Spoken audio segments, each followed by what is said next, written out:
I didn't even knock. That's the part that sticks with me the most. I didn't hesitate, didn't even feel nervous. I just slid my key into the door and walked in, like a man returning to his castle. Like I had every right in the world to be there. And I did, or so I thought. There was this strange stillness in the air, like the house was holding its breath. Something about the light coming through the curtains didn't sit right with me, and I swear, even the floor felt different under my shoes, warmer, maybe. Alive in a way it hadn't been before. I stepped inside quietly, not out of suspicion. Not yet. I wasn't creeping around. I was just moving slow. Rain had started tapping at the windows behind me, like a soundtrack building up to something I hadn't been invited to. I remember that detail because it was the only sound. No TV, no music, not even her usual background podcast she couldn't live without. Just rain and my breathing. And then I heard something. A thud, followed by hurried movement. Not loud, not chaotic. Just the sound of someone being very deliberate about getting somewhere fast. From upstairs. I didn't call out her name. I didn't say, "I'm home." I stood still in the hallway like some unwanted observer of my own life. My eyes went to the base of the stairs. I waited. Then she appeared. Madison, wrapped in a towel. Skin still wet. Her hair slicked back like she'd just stepped out of a commercial. She froze when she saw me, but it wasn't fear. It wasn't guilt. It wasn't even surprise. It was something else. Something in between irritation and panic. Like a kid caught halfway through stealing candy, but mad at the interruption. "You weren't supposed to be home yet," she said, standing 2 steps above me. 8 words that changed everything. I didn't respond. Couldn't. Because that line, that very specific phrasing, was not confusion. It wasn't the innocent, "Oh, I didn't hear you come in," or the playful, "Hey, you scared me." No, it was strategy collapsing. She glanced over her shoulder. It was quick, but I caught it. She was checking something, or someone. That's when I started walking, past her, up the stairs. Her voice raised behind me, sharp and sudden. "What are you doing?" I didn't answer. I turned left at the landing. Guest room door closed. Bathroom door, cracked open, light on. Master bedroom open wide. Bed messy, window open. Curtains fluttering. Nothing obvious. Then my eyes went to the floor. Men's sneakers. Not mine. And not new. And next to them, black gym shorts rolled halfway like they'd been kicked off in a hurry. A hoodie slung over the edge of the chair. And something else, her phone. Charging on the nightstand. Unlocked. Wide open. Screen lit with a paused video. And then came the cough. From the bathroom. One short, nervous cough, the kind someone lets out when they think staying silent is worse. I turned to look at her. She had followed me halfway into the room. Towel clutched to her chest now like it gave her some kind of moral armor. Her mouth was pressed into a tight line.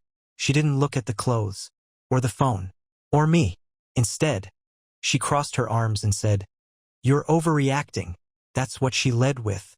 Not an explanation. Not a denial.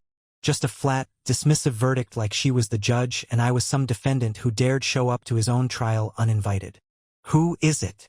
I asked. My voice didn't even sound like mine.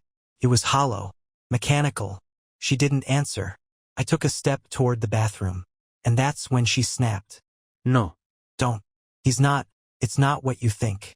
Don't be pathetic." That word. Pathetic. That's when something flipped in me. Not rage. Not even sadness. Just a kind of cold, sharp clarity I've never felt before or since. I didn't open the door. I didn't need to. The fact that she defended him before even naming him said more than enough. "I want him out," I said quietly. "Now. And I want you to put clothes on. We're not done." And for the first time that day, she blinked like I'd actually surprised her. Like maybe she'd expected a different version of me to show up. But that man, the man she married, the man who would have begged, pleaded, wept, he stayed behind in the rain. This was someone else now. And the rest of that day, it only got darker from there. She came back into the room dressed, eventually. Black leggings, oversized hoodie, I'm guessing. Her hair still wet, now tied up into a lazy knot. She moved like she wasn't in a rush. Like I was the one interrupting her day, her time, her rhythm. And when she sat down at the edge of the bed, legs crossed, arms folded, chin slightly tilted, I saw it clear. She wasn't scared. She wasn't even embarrassed. She was calculating. "You're being dramatic," she said. Like that was supposed to shrink everything down into something manageable. Like maybe if she labeled it small enough, I'd stop feeling it. I stood by the bathroom door. I hadn't opened it. Not yet. But I knew he was in there. I could hear the shallow breathing now that the house was dead silent again. Like a trapped animal. I don't know if he was standing there in his boxers or crouched behind the toilet like a teenager. But I knew one thing for sure. He was waiting for me to do something. Waiting to see what kind of man I really was. I turned back to her. "How long has this been going on?" She scoffed. Actually scoffed. Like I had asked her how much she spent on groceries this month. Does it matter? That response did something to me. I don't even know how to describe it. Like my insides twisted but froze at the same time. Like someone had just thrown a match into a pool of gasoline. But the flame burned cold. "Madison, you're going to tell me how long you've been doing this," I said. "And you're going to tell me who he is. Because if you think I'm just going to stand here and play house with a stranger in my bathroom—" "He's not a stranger," she interrupted. Then she smirked. Smirked. Not to me. I took a step forward, and she stood up like she was ready to go another round. Arms still crossed, but her voice dropped low. "We've been together for 4 months. Maybe more. It's not like I was keeping track. He's actually fun. He listens. He doesn't make everything about him. And he doesn't come home early trying to play detective. For months. That meant Christmas. New Year's. My birthday." There was a moment of silence. Her words hung in the air like smoke. And then, as if that wasn't enough, she added, "We started out just talking. You were always busy. Always tired. Always somewhere else in your head. What did you expect me to do?" I couldn't stop staring at her. Not because of what she said, but because of how easily it came out of her mouth. Like she had been waiting to say it. Rehearsing it. Maybe even fantasizing about this very moment. That's when I walked past her and opened the bathroom door. He was sitting on the closed toilet lid. Shirtless. Jeans in one hand. Phone in the other. He jumped when the door opened, like a raccoon caught raiding the fridge. Brown hair, maybe mid-20s. Way younger than her. Could have been her little brother if I saw them at a restaurant. We locked eyes. He didn't say anything. Just nodded. Like he expected a punch and was willing to take it. "Get dressed," I said.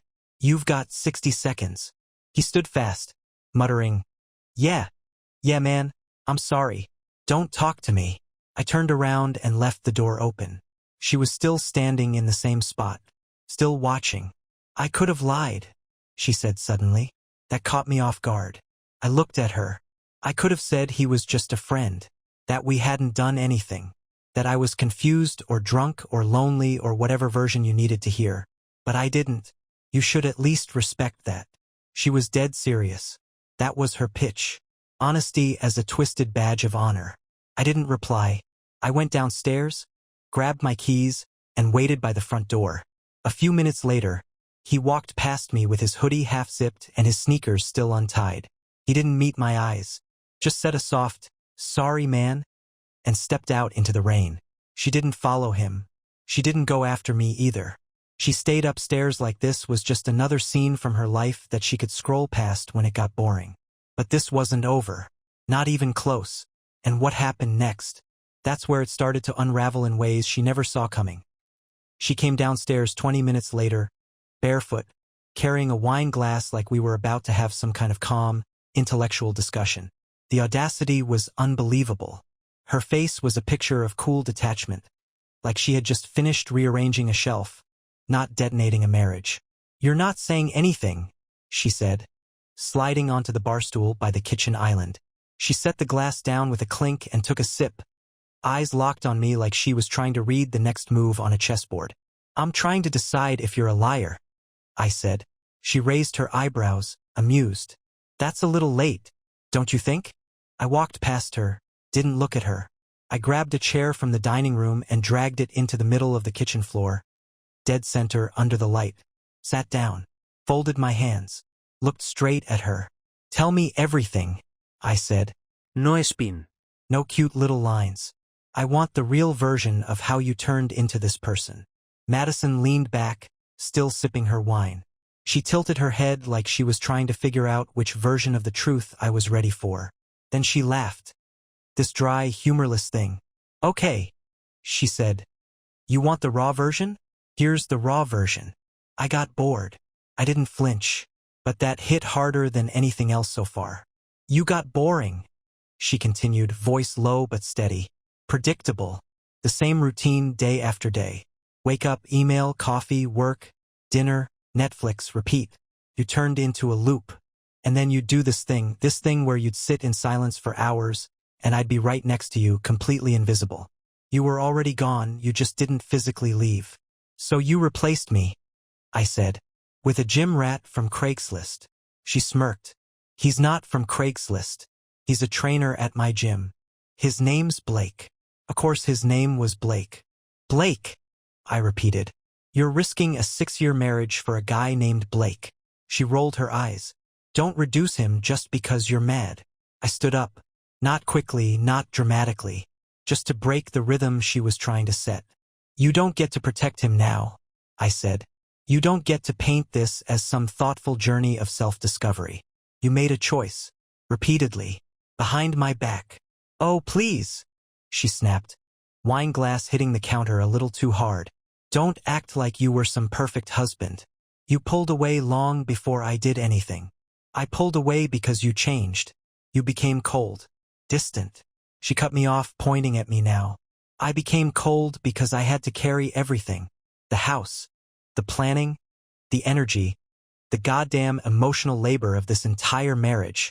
That's called partnership, I said, teeth clenched. You communicate. You don't start sneaking in guys while your husband's paying the mortgage. That shut her up for a second. Then she turned away, grabbed her phone from the counter, and tapped the screen like she needed to check if the rest of the world still existed. You know what's funny? She said, without looking at me. He asked me if I was scared. When you came home, said you looked like the kind of guy who'd lose it. I told him no. I told him you were soft. That one hit deep. Not because of the insult, but because she believed it. You said that? I asked. She nodded, smiling now, looking directly at me. Yeah, I did. And I stand by it. You're not the kind of guy who throws things. You're not the kind of guy who yells. You'll sulk. You'll hurt. You'll overthink it. But you won't do anything. And that was when I realized something. Something dark and useful. She thought she still had control. She thought I'd beg. Or cry. Or start listing memories like a sad montage in a breakup film. She thought I'd fall apart in the way she could handle. Instead, I walked to the cabinet, grabbed the spare house key I kept in the drawer, and set it on the counter in front of her. She looked down at it, blinked. What is this?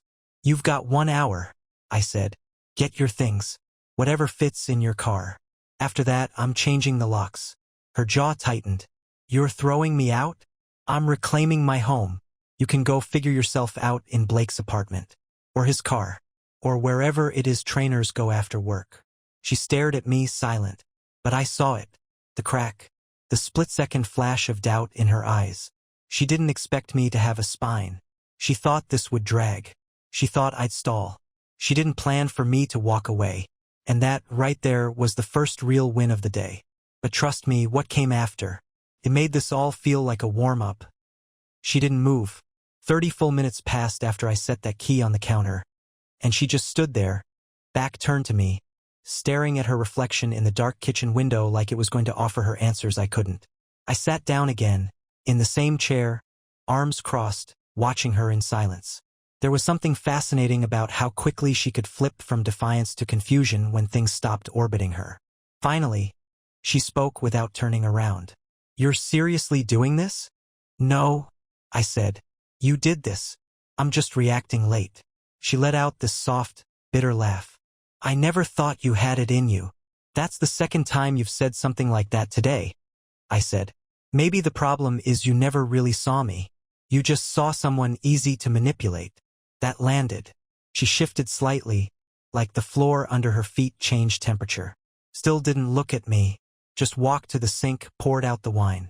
A long, slow stream like she was trying to think of something to say that would reverse gravity. Then, finally, she turned. Do you want to know the real reason? she asked. The part one wasn't going to say? No, I said. But go ahead anyway. It seems to be your thing now, confessing after the damage is done. She leaned against the counter, folded her arms, but her eyes didn't meet mine. It wasn't just about you being boring, or distant, or predictable. I think I wanted to know if I could get away with it. That was the rush. The first few times I wasn't even into it.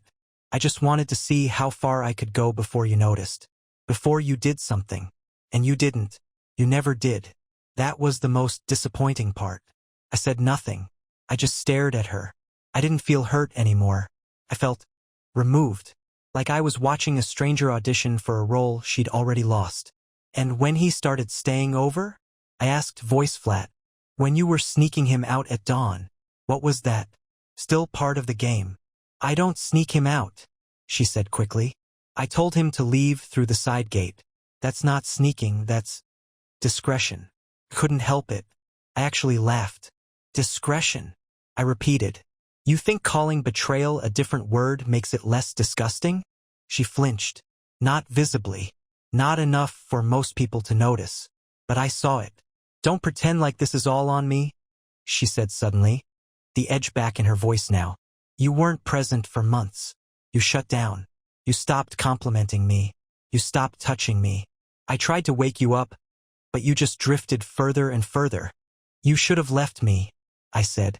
If you were that unhappy, you should have had the decency to leave, not stay and rot us both. Oh, right, she snapped. Because you would have taken that well. You would have sat down and said, You're right, Madison, let's part as friends. Give me a break. You would have done exactly what you're doing now. Pull the rug, burn the house, rewrite the history so you're the noble victim. No, I said, standing up. I wouldn't have done any of that. I would have respected you. Not liked you, maybe, but respected you. But you didn't give me that option. You cheated, lied, and then tried to stand in my kitchen and tell me it was somehow my fault you lost your soul. She bit her lip, looked away. Her jaw clenched, but the words were drying up now. The storm she came downstairs with was starting to collapse under its own weight. I walked past her and pulled open the hall closet, grabbed a duffel bag, tossed it on the floor at her feet. You've got 20 minutes left, I said. I'll be outside. When I come back in, you better be gone. She didn't speak, just stared at the bag like it was something alien, like the reality of it, the physical proof that this wasn't just a fight, wasn't just some dramatic spat we'd rebound from, was hitting her harder than anything I'd said. I stepped outside into the rain, still steady, still cold, and sat in my car. The same car I used to drive us to weekend getaways, to late-night ice cream runs, to her sister's wedding. I sat there and watched the lights in the house shift. A silhouette passed in front of the blinds. Then another. Then nothing. At the 18-minute mark, the front door opened. She came out holding 2 bags. No umbrella. No jacket. She walked past the car without looking at me. Just got in her own and drove off. I didn't watch her taillights disappear. I didn't watch the street empty. I just closed my eyes and let the silence sink its claws in. And for the first time since everything shattered, I didn't feel broken. I felt clean. The silence in the house that night wasn't peaceful. It was surgical. Everything felt too still, like someone had taken a photo of my life and left me trapped inside the frame. Her scent was still on the couch pillow. Her charger still plugged into the wall by the bed. There were bobby pins in the bathroom sink, a half-empty bottle of her favorite dry shampoo on the counter, and one of her socks. Just one. Tucked behind the laundry hamper like a ghost refusing to leave quietly. I didn't sleep. I didn't cry either. I walked through every room like I was doing an inventory of a crime scene, touching nothing, just absorbing, trying to figure out where I'd missed it. The breadcrumbs, the warnings, the shift. When had the woman I married turned into someone who could stand in front of me with a smirk and say, I just wanted to see if I could get away with it? At 3:17 a.m., I finally opened her phone. She'd left it, unlocked. I don't know if it was a mistake or another twisted move in her little power game, but it was there, screen dark, as if waiting for me. I told myself not to do it. Then I did it anyway. Her messages were beyond what I imagined. She didn't just lie. She documented it. Every detail. Names, locations, laughs. There were texts between her and Blake that read like two people mocking a blindfolded man walking into traffic. He doesn't even suspect a thing, lol. I left your boxers under the bed again. Hope he doesn't notice face with tears of joy. Told him I was sore from yoga, haha. He bought it. Dozens of them. And worse? Worse were the ones to her friend, Kelsey. The way they dissected me like I was a sitcom character. He's harmless. Sweet, but like a Labrador that's gone dull. I need a real spark. It's not about falling in love with someone else. It's about remembering I'm still desirable. He doesn't even notice when I wear lingerie anymore. Not that I do. Blake gets it off faster than I can put it on anyway. I read them all. Every poisonous line. Every dagger wearing a joke's mask. And at some point, I realized my hand wasn't shaking. I wasn't breathing hard. I wasn't even angry. I was documenting. Not for revenge. Not for blackmail. Just so I would never, ever let myself forget the kind of person she really was. At 6:42 a.m., I started packing her things. Everything. All of it. Not in rage. Not with chaos. But with precision. I folded each shirt. I rolled her sweaters.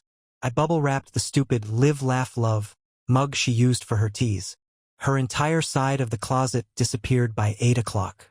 All her shoes, her makeup drawers, even the random drawer of junk she called her essentials. I packed them all into labeled boxes and stacked them neatly by the front door. Then I called her. She picked up on the second ring. Already missing me? She said, voice light. Fake sweet. There's a storage unit on Maple and 10th. I said. Your name's on the contract. Everything's in there. Your key and access code are taped to the inside of the mailbox. You have 2 weeks to get it moved. She paused. Just a beat. You went through my phone. Yes. Another pause. Then, I should have changed the lock screen. No, I said. You should have been a better person. Silence. Then she said something I didn't expect. I don't want this to turn into something ugly. I laughed. Not bitter. Not loud. Just sad. It already is. You just didn't expect to see it from the outside. I hung up. Blocked her. Deleted the thread. Then I sat down on the now empty bed and exhaled like I'd been holding my breath for months. But I didn't feel free yet. Because 2 days later, the real twist hit me like a freight train I never saw coming. And it came from the last person I ever expected. 2 days later, I was starting to feel like I could maybe possibly exist again. The house was eerily clean. Quiet in a way that didn't feel like absence anymore. More like relief. I'd taken the day off work. Not because I needed rest, but because I didn't trust myself around people just yet. My fuse felt short. My stomach constantly tight. Like my body knew something was coming before my mind did. I spent the morning in the garage, trying to fix the hinge on an old storage cabinet. I had music playing. Something instrumental. No lyrics. My brain couldn't handle lyrics yet. Then my phone rang. Number I didn't recognize. I let it go to voicemail. Then it rang again. Same number. I picked up the third time, already annoyed. Hello. The voice on the other end wasn't hers. It was a man. Young. Shaky. Hey, are you Madison's husband? I stood still. I didn't say anything. He kept going. My name's Tyler. I know this is weird. I wasn't sure if I should even call. I think we need to talk. It's about Madison. And Blake. Now I was listening. Fully. Go on, I said quietly. He took a breath. Blake's my roommate. Or was. He moved out yesterday. But before that, I saw some stuff. Some messages. On his laptop. I didn't mean to snoop, but I had to use his email for a shared lease thing, and his inbox was just open and... Tyler, I interrupted. What are you trying to tell me? He hesitated. Then said, she wasn't only seeing Blake. There it was. My jaw clenched so tight I felt it in my molars. Tyler kept going. I saw messages to at least 3 other guys. One was some older guy, she kept calling him Big D. Which, I know, gross. Another was married. The third one she called emotional support, like literally saved his contact under that name. Blake thought it was just him and her. But she was juggling all of them. Even told Blake once that he was the least dramatic of the group. I felt dizzy. Like my brain short-circuited halfway through understanding it. This wasn't just cheating. This was strategy. Layers. A performance she curated for multiple audiences. "How do I know you're not just trying to stir things up?" I asked. He responded instantly. "I'm sending you screenshots. I don't want anything from you. I saw your number on one of the emails she sent him. She called you deadweight. Said she kept you around for stability while she sampled chaos.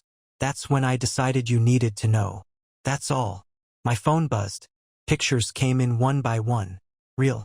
Undeniable. Her name. Her words. Her venom. "Told my husband I'm working late." Lol. Meanwhile, Blake's got his hands all over me in the shower. "Can't do Thursday. That's emotional supports night. Gotta keep up the image. If I didn't have the house in his name, I'd be gone already. But hey, free rent and insurance." So woman shrugging. I stopped reading after the fifth screenshot. Not because I was done, but because I was numb. Tyler's voice broke the silence. "Sorry, man. I really am. I just couldn't keep it to myself." I thanked him. Genuinely. Then I hung up. And I sat there, alone in my garage. My hands black with grease and my phone glowing like a spotlight on everything I'd ignored for far too long. I thought I'd hit rock bottom when I caught her cheating. But this wasn't rock bottom. This was the layer beneath it. The basement of betrayal. The part where you stop seeing your ex as a person who made a mistake and start realizing they were never the person you thought they were. She hadn't broken my heart. She'd hollowed it out long before I even noticed. But I wasn't done yet, because I had questions. And there was one more person left to answer them. I was going to pay Kelsey a visit. Her best friend. The one who knew everything. And didn't say a word. Kelsey lived in a high-rise downtown. The kind of place with underground parking and sleek hallways that always smell like lemon polish and quiet money. I'd been there a few times before. Birthday drinks. Girls' nights where I'd drop Madison off and pick her up hours later.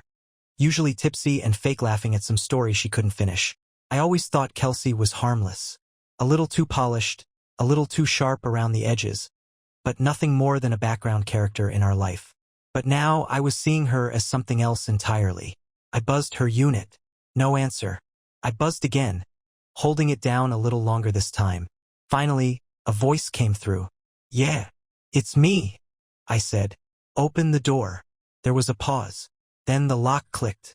I took the elevator to the 14th floor, walked the long hallway with its perfect symmetry, and knocked once. Hard. Kelsey opened the door halfway.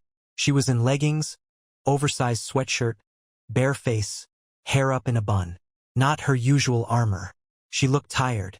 "I guess you know," she said softly. I didn't respond. I stepped inside. She didn't stop me. Her place was immaculate, of course. Plants hanging in the window. White furniture. Everything minimal, perfect. Curated. Like her. "I need answers," I said, turning to face her in the middle of her living room. "Not excuses. Not spin. You're going to tell me what you knew, and when you knew it." Kelsey didn't pretend to be confused. She sighed and walked to the kitchen, poured herself a glass of water, like she was stalling for time. "She told me not to get involved," she said finally. "Said if I told you anything, she'd cut me off. And yeah, I probably should have said something. But I didn't. I'm not proud of that." "You didn't just not say anything," I said. "You helped her. You encouraged it. You laughed at me in her texts." Kelsey winced. "You read those." "I read everything." She closed her eyes for a second, then leaned against the counter. "I didn't think it would go this far," she said. "At first it was just Blake, and she swore it was just flirting. She called it harmless play. Then it turned into what it turned into. By then, I didn't know what to do. She was spiraling, jumping between guys like she was chasing a high. And you just watched?" Kelsey's voice sharpened. "You think I didn't try?" I told her she was messing everything up. I told her she'd ruin her life. But Madison doesn't listen to anyone. You know that. She never did. She plays people. She uses charm like a weapon. And if you push back, she cuts you off and twists it so you're the villain. "So why protect her?" I asked. She looked at me, and for the first time, I saw something real crack through her veneer. "Because I was scared of what she'd do if she turned on me." That surprised me. "She's not just selfish. Kelsey continued. She's manipulative, cold. And when things started unraveling, I think she wanted it to fall apart. I think she liked watching it burn. You think she was reckless? No, she was calculated. She told me once, if he finds out, he finds out. It'll be interesting to see how he handles it. Like it was a test. Like you were an experiment. I felt a tightness in my throat. Not emotion, just pressure. Containment. Did she ever love me? I asked. I didn't plan to ask that. It just came out. Kelsey didn't answer right away. Then, I think, she liked the version of you that adored her. She loved being loved. Worshipped. Once that faded, once real life kicked in, she lost interest. She's a black hole. She pulls people in, eats them alive, and blames them for being too close. That settled in the room like smoke. Then Kelsey said something I didn't expect. She's not okay. I looked at her. She needs help. Serious help. I don't know what happened to her before she met you, but whatever it was, she never healed. She's not going to. She's going to keep breaking things, breaking people, until there's nothing left but ashes. I nodded, not because I agreed, but because it didn't matter anymore. She's your friend, I said, walking toward the door. So you get to live with the version of her you defended. I hope that sits well. Kelsey didn't follow me, didn't try to stop me. She just said, quietly, I'm sorry, for not saying anything, for everything.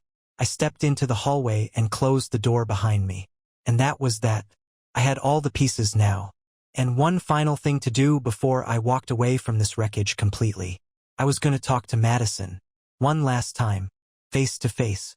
And I was going to bring the truth with me. I texted Madison the next morning. Meet me. 1 hour. Outside the park on Briar and 5th. Bring nothing. Just yourself. She replied in less than a minute. Why? I didn't answer. Didn't need to. She showed up.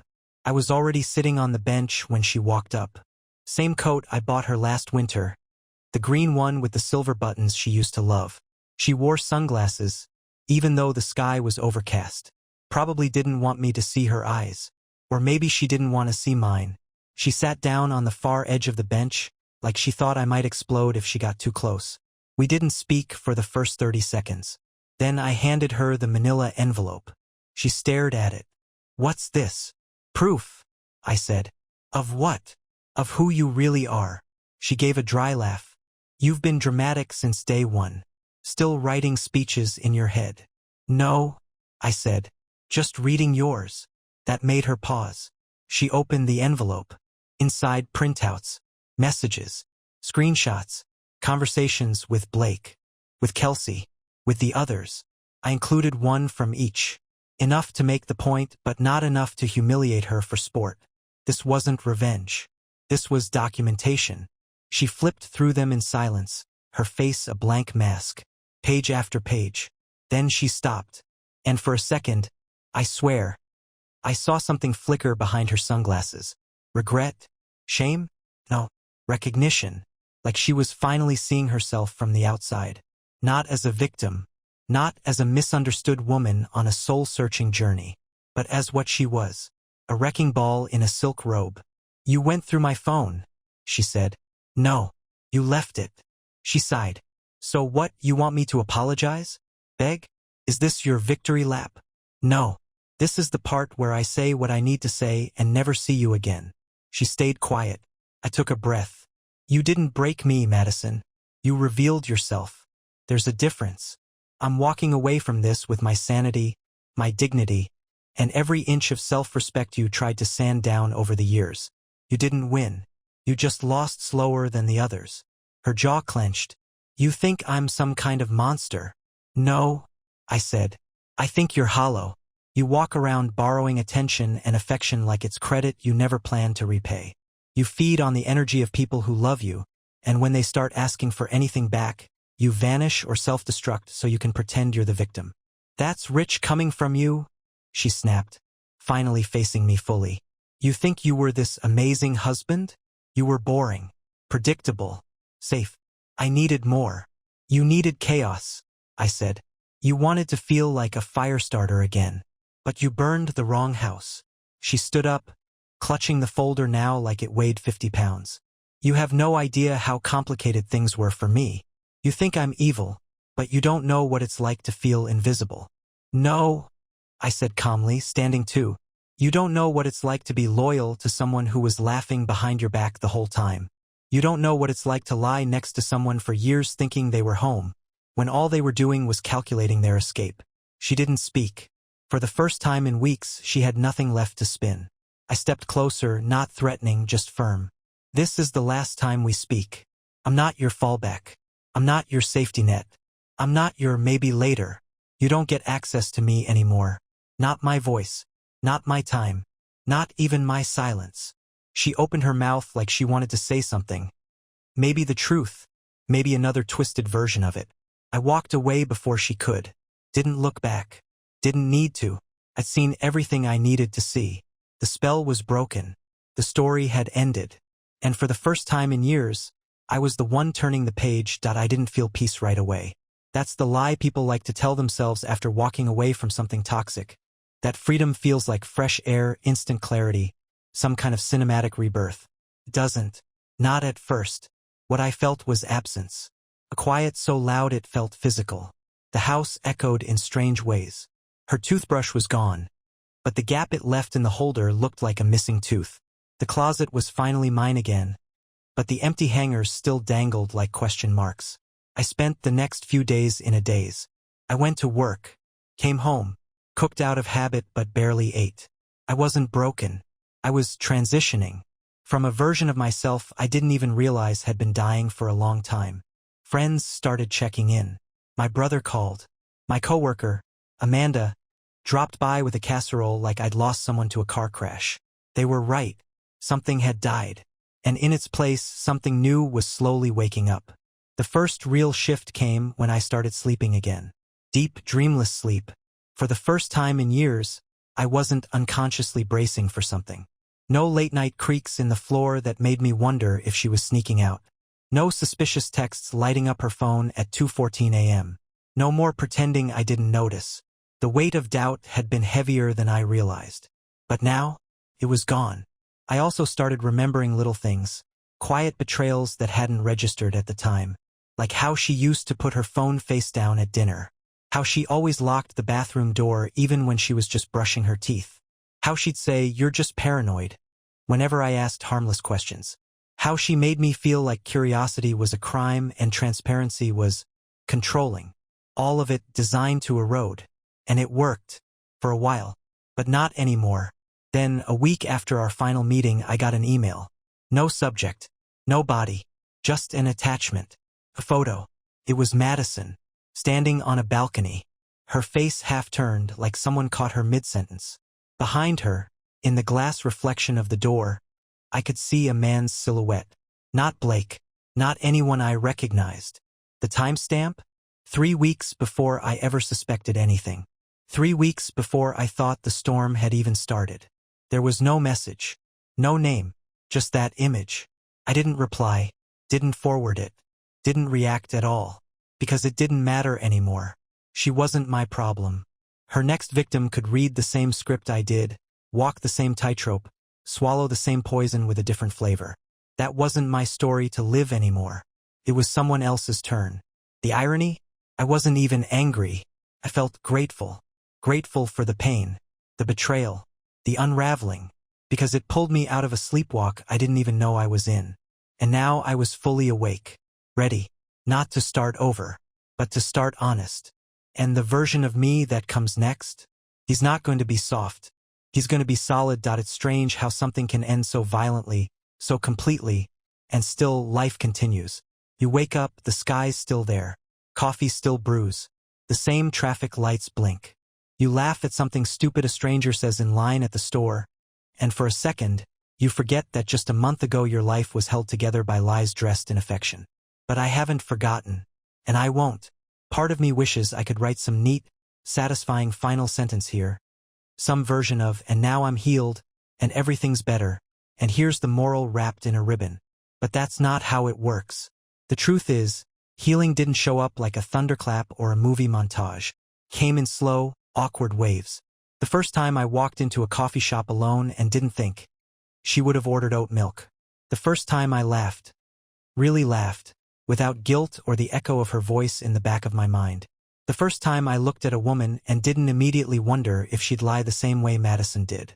There were relapses, moments where I stared at our wedding photos still buried deep in my drive, or saw a sweater of hers I forgot to throw out, and for a second, a dangerous second, I missed the idea of her. Not her, just the illusion, the ghost version, the one that never existed outside my own hope. But then I remembered everything she said, everything she did, and everything she didn't say when it mattered. People talk about closure like it's something someone gives you. It's not. It's something you rip from the wreckage with your own two hands. Something you carve for yourself when the other person's only contribution is silence or smugness. So here it is, my closure. I didn't deserve what she did. Not the lies. Not the manipulation. Not the emotional slow bleed she passed off as boredom. But I'm not walking around with bitterness. I'm walking around with clarity. I see red flags now before they even wave. I know the difference between love and dependency, between passion and volatility, between someone who makes you feel alive and someone who's feeding off your energy to stay afloat. And if someone reading this is in the place I was, confused, questioning, second-guessing every gut instinct because the person you love is painting your sanity as insecurity, listen to me. You're not crazy. You're not overthinking. You're not hard to love. You're just being slowly erased. And the moment you choose yourself, really choose yourself, that's the day everything changes. Because people like Madison, people who weaponize affection, who twist loyalty into leverage, they only win if you stay quiet, if you shrink, if you accept their version of reality. I didn't. Not anymore. And that right there is my final act. Not revenge. Not regret. Just release. No more stories. No more analysis.